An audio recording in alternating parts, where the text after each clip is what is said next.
사도신경으로 신앙 고백하겠습니다. 전능하사 천지를 만드신 하나님 아버지를 내가 믿사오며 그 외아들 우리 주 예수 그리스도를 믿사오니 이는 성령으로 잉태하사 동정녀 마리아에게 나시고 본디오 빌라도에게 고난을 받으사 십자가에 못 박혀 죽으시고 장사한 지 사흘 만에 죽은 자 가운데서 다시 살아나시며 하늘에 오르사 전능하신 하나님 우편에 앉아 계시다가 저리로서 산자와 죽은 자를 심판하러 오시리라. 성령을 믿사오며 거룩한 공회와 성도가 서로 교통하는 것과 죄를 사하여 주시는 것과 몸이 다시 사는 것과 영원히 사는 것을 믿사옵나이다. 아멘. 찬송가 459장 함께 찬송하시겠습니다.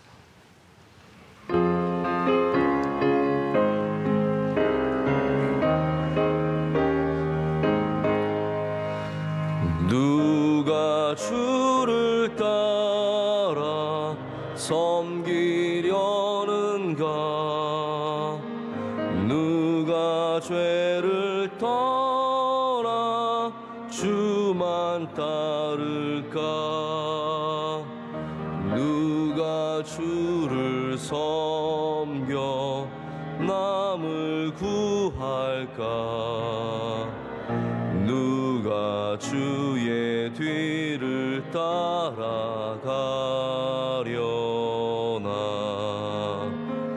부르심을 받아 주의 은혜로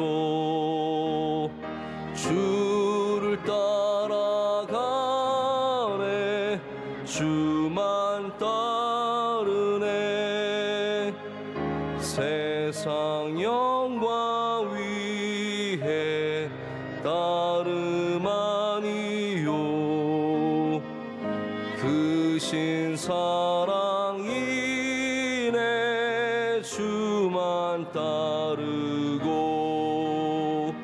주가 내려주신 은혜 힘입어 주의 뒤를 따라 힘써 일하네. 부르심을 받아 주의 은혜로 주를 따라가네. 주만 따르네. 환난 비방 많고 원수 강하나 주의 용사 더욱 힘이 강하니 누가 능히 이겨 넘어뜨리랴? 변함없는 진리 승리하리라. 깊은 찬송하며 주의 은혜로 주를 따라가네. 주만 따르네. 하나님 주시는 말씀 신약성경 야고보서 1장 5절부터 8절까지의 말씀입니다. 371쪽쯤에 있습니다. 야고보서 1장 5절부터 8절까지 말씀.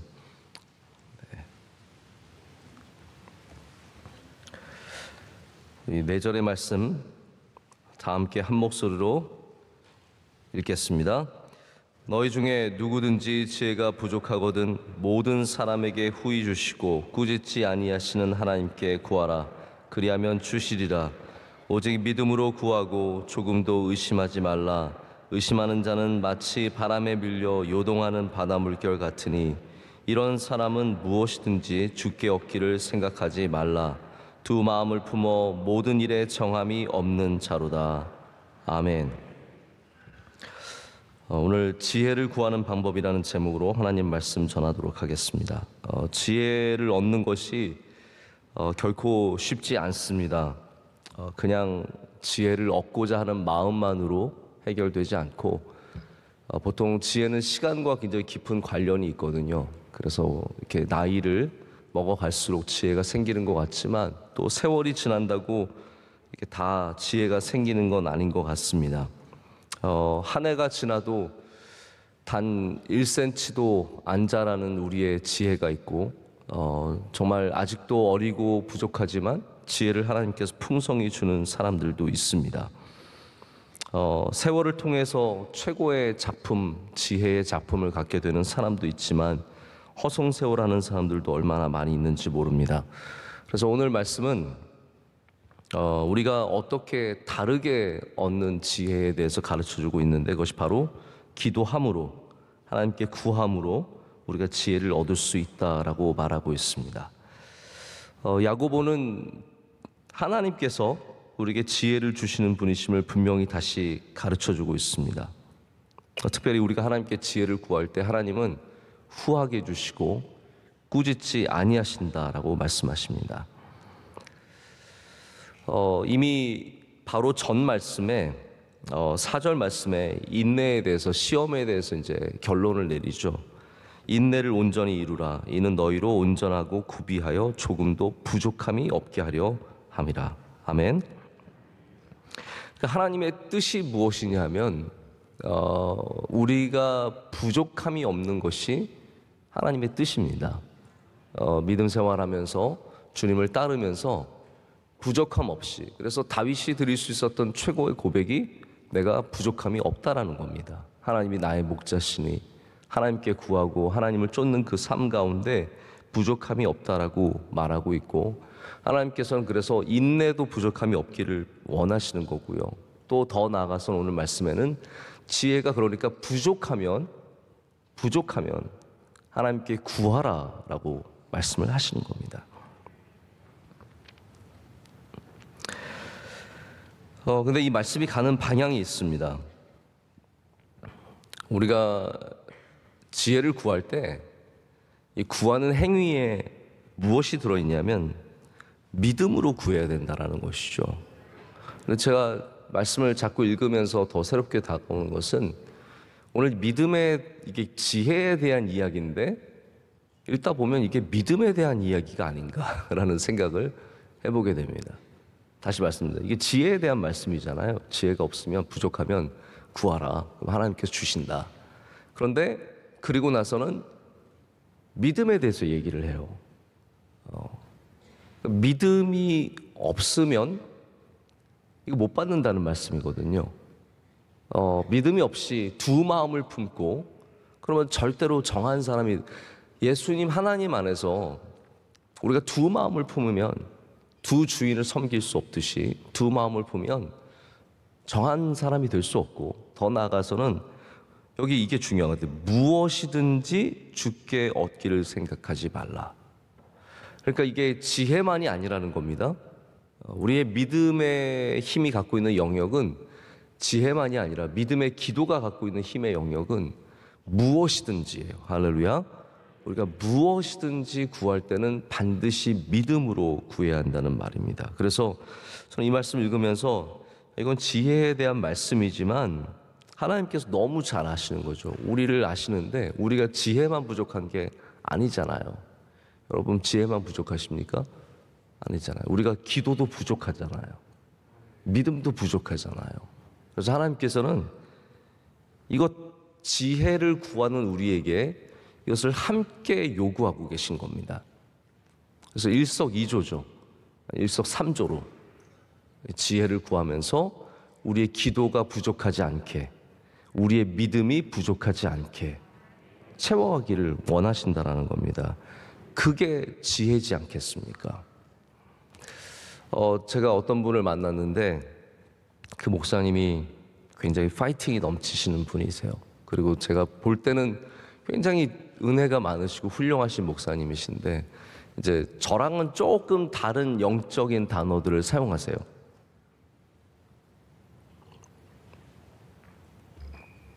우리 명성교회가 갖고 있는 영성들은 이 언어를 통해서도 표현이 많이 돼요. 그런 것 같습니다. 제가 보면은 그 동네의 영성 언어는 조금 다른 것 같아요. 이렇게 약간 좀 선동적인 게 있고, 이렇게 막 그런 게 좀 있어요. 근데 이분이 말씀하시기를, 김하나 목사, 내가 뭘 정할 때는 영이 깨끗해야 돼. 네. 영이 깨끗해야 내가 뭘 정할 때 마음에 담대함이 있고 하나님이 주시는 은혜가 있다는 거예요. 그래서 제가 들어보니까 그 말씀이 정말 도전이 되더라고요. 맞아. 이게 영적으로 깨끗, 그 말이 아마 여러 가지 의미가 있을 것 같아요. 제가 뭐 죄로부터 깨끗한 것도 있겠지만 하나님과의 관계 속에서의 어떤 투명함, 그런 거겠죠. 영이 깨끗해야 돼. 우리는 저희 교회에서 그런 표현을 잘 안 쓰잖아요. 여러분 영이 깨끗하세요? 네. 그런 표현 잘 안 쓰는데 우리는 뭐 성령 충만이라는 단어를 더 선호하겠죠. 근데 제가 그 말씀을 듣고 보니까 영이 깨끗해야 좋은 결정을 내리는 게 아니라 영이 깨끗해야 좋은 결정을 내린다는 믿음을 갖고 있는 게 좋은 겁니다. 이해가 되세요? 네. 영이 깨끗해야 좋은 결정을 내리는 건 그건 어떻게 보면 자기 기분일 수도 있잖아요. 영이 깨끗하다는 게. 하지만 최소한 내가 영적으로 하나님 앞에 깨끗해야, 그것이 하나님과의 관계든지 아니면 나의 삶이든지, 그래야 내가 올바른 결정을 할 수 있다고 믿고 있는 것이, 저는 그게 지혜라는 거예요. 그게 영이 깨끗하다라는 거죠. 굉장히 역설적인 이야기입니다. 우리 판단력이 정말 필요한 시대를 살아가고 있습니다. 뭐 저는 제가 잠깐 이 말씀을 묵상하면서 그런 생각도 해봤어요. 여러분들이 혹시 지혜를, 오늘 이 말씀을 듣고 나서 내가 오늘 주식을 팔아야 할까 말아야 할까, 지혜를 구해야지, 그게 과연 하나님께서 말씀하시는 지혜일까? 내가 비트코인을 살까 말까, 그게 하나님께서 말씀하시는 지혜일까라는 잠깐 고민을 한 적이 있습니다. 제가 뭐 결론을 내진 않겠지만 그것만이 지혜는 저는 아니라고 생각을 하고요. 더 굉장히 중요한 지혜가 많을 거라고 생각을 하는데, 이 시대가 우리에게 많은 것들을 결정해야 하는 굉장히 중요한 것들을 요구하고 있습니다. 여러분, 이스라엘 이 시대도 물론 복잡하고 굉장히 어려운 시대가 분명하지만 농경 시대, 목축 이런 일들을 하면서 살아가는 사람들에게 지혜라는 어쩜 조금 다른 차원의 지혜가 아니었을까라는 생각을 해봅니다. 우리는 좀 더 복잡해진 것 같아요. 자, 그런데도 불구하고 우리가 살아가는 이 어려운 시대에도 우리는 바른 판단력이 필요하고, 할렐루야, 모든 일들 가운데 믿음으로 신중하게 지혜롭게 결정을 내려야 합니다. 그런데 기본적으로 그리스도인들은 그리스도인이 아닌 사람들에 비해서 고려해야 되는 것이 더 많이 있습니다. 우리는 고려해야 될 부분들이 있어요. 그냥 다른 사람들은 이 색깔이 좋으니까, 여기가 예쁘니까, 이 집이 딱 맞는 가격이니까, 그러니까 사람들이 고려하는 게 있을 거 아니에요. 돈이든지 그것이 내가 선호하는 것이든지. 근데 우리는 뭘 더 고려해야 합니까? 우리는 믿음을 더 고려해야 되잖아요. 믿음을 더 생각해 봐야 되거든요. 그거 없이 정할 수 없거든요. 배우자를 정해도 좋은 사람을 정한다는 것에 반드시 믿음이 들어가게 되어 있잖아요. 그러니까 우리가 고려하는 것이 남들보다 힘들고 어려운데 그것이 지혜이지 않겠습니까? 믿음으로 정하게 되는 것, 믿음으로 구하게 되는 것, 그것이 사실은 지혜의 가장 본질 속에 들어있는 부분이라는 거죠. 제가 가끔 이제 우리 결혼을 앞둔 청년들과 인사를 나눌 때가 있습니다. 뭐 제가 주례를 하든지 안 하든지 가끔씩 와서 인사를 나누게 됩니다. 근데 제가 이제 얘기를 듣다 보면 이제 집에 대해서 가끔 물어볼 때가 있어요. 집은 구했니? 이렇게 하면 어떤 분들이 이미 입이 찢어져가지고 잘 구했습니다. 그런 사람들도 있고 아직까지 집을 못 구해서 기도하는 사람들도 있더라고요. 근데 이 집을 얻는 게 문제예요. 왜냐하면 직장이 신랑은 강남일 수도 있고 신부는 강북일 수도 있고 또 뭐 경기도일 수도 있고 여기일 수도 있고 그래요. 그러면 어떤 사람들은 지혜롭게 중간에 얻어요. 네. 둘 다 힘들자. 네. 누구도 쉽게 해줄 수 없다. 네. 네가 나보다 쉽게 가는 건 용서할 수 없다. 그래서 서로 중간에 딱 얻어가지고 함께 고난 속에 출근을 하는 거죠. 근데 어떤 분은 또 남편이 더 가까운 데 가라고 양보하는 사람도 있고 아내가 더 근데 이제 그 중에 어떤 사람들이 있냐면요. 직장이 강북이고 뭐 경기도 광주고 뭐 곤점 이천이 수원이고 그러나 집은 무조건 명일동인 거예요. 이해가 되세요? 저는 뭐 신앙의 좋고 나쁨을 말하는 건 절대로 아닙니다. 하지만 고려할 때 어떤 사람들은 직장을 기준으로 고려하고 어떤 사람은 믿음을 기준으로 고려하는 사람들이 있다라는 거죠. 저는 무조건 뭐 명일동에 있다고 해서 더 좋은 믿음이라고 말씀을 드리는 건 아니지만 우리 모두가 그러한 어떠한 기준들을 갖고 지혜를 갖고 결정하게 되는데 여러분 성경이 말하는 것은 뭐냐면 그 믿음의 행위가 우리를 지혜롭게 한다라는 겁니다. 그것을 얻은 그것이 지혜가 아니라 여러분이 그렇게 믿음을 갖고 결정을 내리는 사람이 지혜로운 사람이 된다라는 것이죠. 만약 우리가 믿음으로 하나님께 구하고 뭐 신앙생활을 우리 정말 그 믿음을 지키기 위해서 집을 구하든 직장을 구하든 유학을 가든 공부를 하든 아이를 낳든 돈을 벌든 차를 바꾸든 무엇을 하든 그것을 결정하게 될 때 여러분이 믿음으로 하게 되면 하나님께서 이미 여러분에게 지혜를 주신 줄로 믿습니다. 제가 거꾸로 가자면 기도해야 지혜가 있습니다. 만나보면 지혜가 있는 사람이 있습니다. 한결같이 영적으로 하나님께 집중력이 있는 사람들입니다. 저는 만나서 뭐 말을 잘한다고 지혜 있다고 생각하지 않습니다. 뭐 거창한 계획을 갖고 있다고 지혜를 갖고 있다고 생각하지 않습니다. 목사님 이렇게 해야 되고요. 이게 좋고요. 저렇게 가야 되고 이게 맞습니다. 이렇게 하면 참 좋습니다. 라고 말한다고 해서 지혜가 있다라고 생각하지 않습니다. 그 사람이 하나님께 마음이 있느냐. 하나님께 마음이 있으면 그게 지혜일 수 있죠. 그러나 다른 것에 마음이 있으면 아무리 좋은 얘기를 하고 아무리 많은 얘기를 하고 아무리 대단한 얘기를 해도 그게 술수에 지나지 않을 수밖에 없을 때가 참 많다라는 겁니다. 기도하는 사람이 지혜가 있습니다. 그래서 지혜는 그냥 지혜가 아니라 지식이 아니라 영적인 능력입니다. 지혜는 지식이 아니라 영적인 능력입니다. 여러분 영적인 능력은 성경이 뭐라고 얘기합니까? 사람이 주는 게 아니라 하나님이 주시는 거잖아요. 영적인 능력은 하나님이 주시는 거기 때문에 특별히 그래서 지혜는 기도를 통해서 얻어야 합니다. 이게 또 반대로 이렇게 생각해 볼 수 있을 것 같아요. 오늘 말씀을 하나님의 입장에서 한번 생각을 해보면 좋을 것 같습니다. 하나님은 이렇게 말씀하시는 거예요.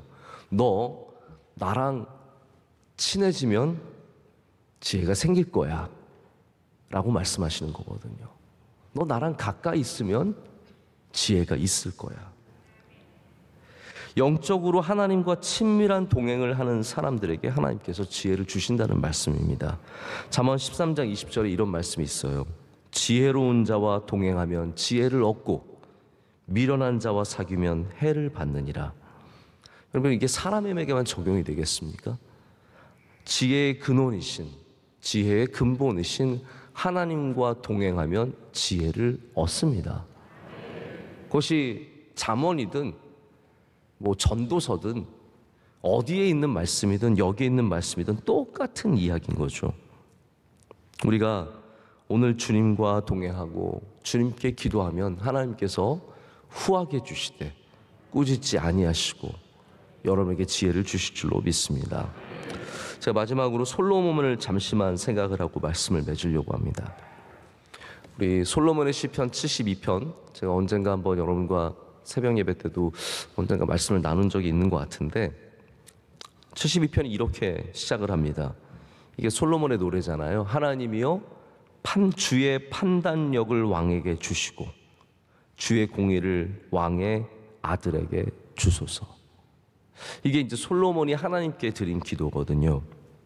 그가 하나님께 1,000번째 그 양과 규모를 떠나서 하나님께 진실되게 나가고 기도하고 하나님께 구하고 하나님을 의지했을 때 그는 가장 지혜로운 왕이 되었습니다. 그래서 솔로몬의 지혜는 다시 말씀드리지만 첫 번째는 원래 영적인 능력이었어요.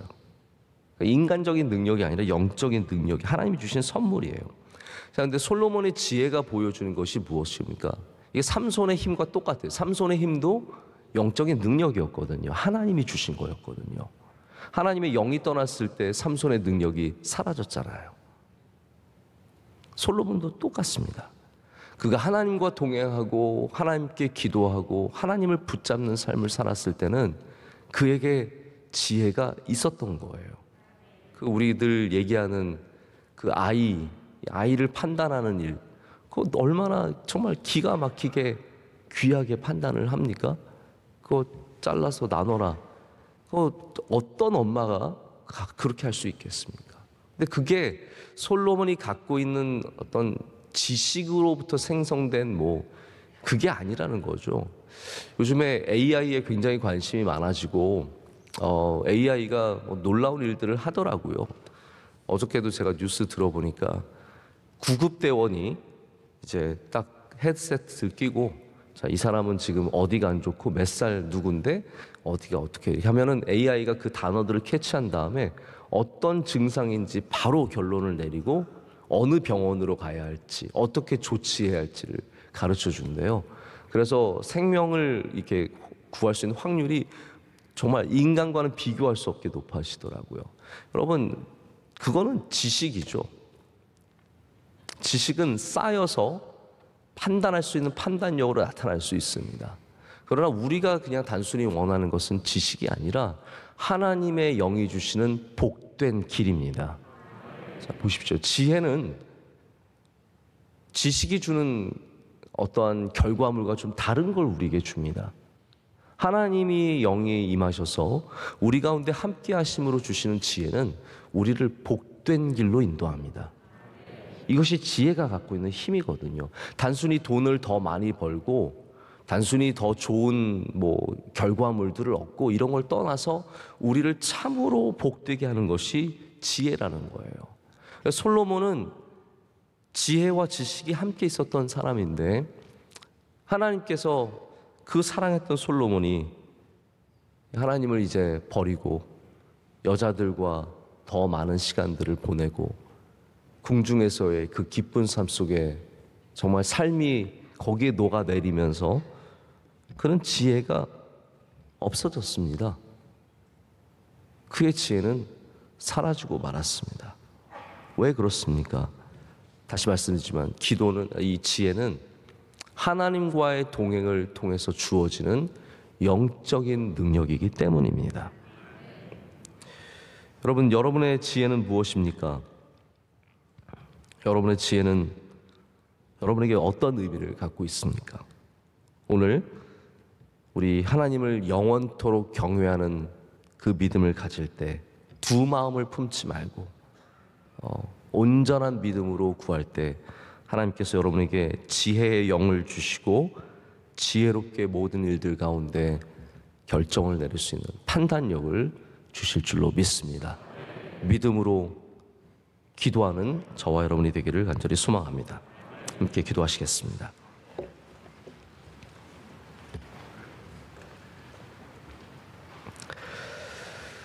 모든 것을 아시며 모든 것을 하실 수 있는 전지전능하신 하나님 아버지, 오늘도 우리로 기도하게 하시니 감사합니다. 믿음으로 구하게 하시니 감사합니다. 하나님, 우리는 지혜도 부족하고 기도도 부족하고 믿음도 부족합니다. 우리를 불쌍히 여겨 주시옵소서. 이 시간 우리 모두가 믿음으로 간구할 때 하나님 우리에게 후하게 주시고 꾸짖지 말아 주시고 우리의 연약함 가운데 하나님의 은혜를 풍성히 부어 주시옵소서. 우리 교인들 또 지금 예배하는 사람들 가운데 지혜가 부족한 우리 한 분도 없게 하여 주시옵소서. 우리 주님께 구할 때 하나님 믿음으로 결정하게 하시고 믿음으로 결정하는 것마다 하나님께서 복을 주실 줄로 믿습니다. 우리 가정에 우리가 하는 수많은 일들 가운데 하나님 지혜를 더하여 주시옵소서. 믿음을 더하여 주시옵소서. 하나님의 뜻이 이루어지며 우리 하는 일들을 통해서 하나님의 영광이 나타날 줄로 믿습니다. 하나님, 우리 사랑하는 주 대한민국 주의 장중에 붙잡아 주시옵소서. 어려운 시기를 잘 헤쳐나가게 하여 주시옵고 하나님, 수많은 분열들과 다툼 속에서 다시 화평의 꽃이 피게 하여 주시고 하나님, 이 나라가 바른 길로 갈 수 있도록 주여 역사하여 주시옵소서. 하나님, 우리 명성교회와 주의 사랑하는 모든 교회들 위해 은혜를 내려 주시옵소서. 주의 사명을 넉넉히 감당하게 하여 주시오며 어려운 시대에도 우리 지역교회들이 꽃을 피울 수 있는 은혜를 허락하여 주시옵소서. 모든 성도들 절대로 하나님을 놓치지 않게 하여 주시옵고 이 세상 속에서도 믿음으로 살아가는 주의 귀한 백성들이 되게 하여 주시옵소서. 우리 선교지마다 주의 은혜를 베풀어 주시옵소서. 특별히 인도, 미얀마 어려운 상황 중에 있습니다. 하나님께서 눈동자처럼 지켜 보호하여 주시옵고 긍휼의 은혜를 베풀어 주시옵소서. 선교사님들 한 분 한 분 주님께서 반드시 지켜주실 줄로 믿습니다. 우리 사랑하는 원로 목사님 주님께서 강건함을 더하여 주시옵고 수많은 일들 속에서 하나님 주님 주시는 지혜의 영으로 넉넉히 모든 일들을 감당하게 하여 주시옵소서. 오늘 기도하신 우리 집사님의 기도 주님께서 들어주시고 응답하여 주시며 하나님께서 그 귀한 헌신을 기뻐 받아 주시옵고 삶 가운데 가정 가운데 은혜의 은혜를 더하여 주시옵소서. 우리 차량부 위에 은혜 내려 주시옵소서. 봉사하는 주의 모든 성도들 날마다 힘을 얻게 하여 주시고 주님이 주시는 능력으로 넉넉히 감당할 줄로 믿습니다. 안내하신 주의 종에게도 함께하여 주시오며 하나님 오늘 복된 하루가 될 줄로 믿습니다. 믿음으로 승리하게 하여 주시옵소서. 우리를 사랑하신 예수님의 이름으로 기도드립니다. 아멘. 하늘에 계신 우리 아버지여, 이름이 거룩히 여김을 받으시오며 나라의 임하옵시며 뜻이 하늘에서 이루어진 것 같이 땅에서도 이루어지이다. 오늘날 우리에게 일용할 양식을 주옵시고 우리가 우리에게 죄 지은 자를 사하여 준 것 같이 우리의 죄를 사하여 주옵시고 우리를 시험에 들게 하지 마옵시고 다만 악에서 구하옵소서. 대개 나라와 권세와 영광이 아버지께 영원히 있사옵나이다. 아멘.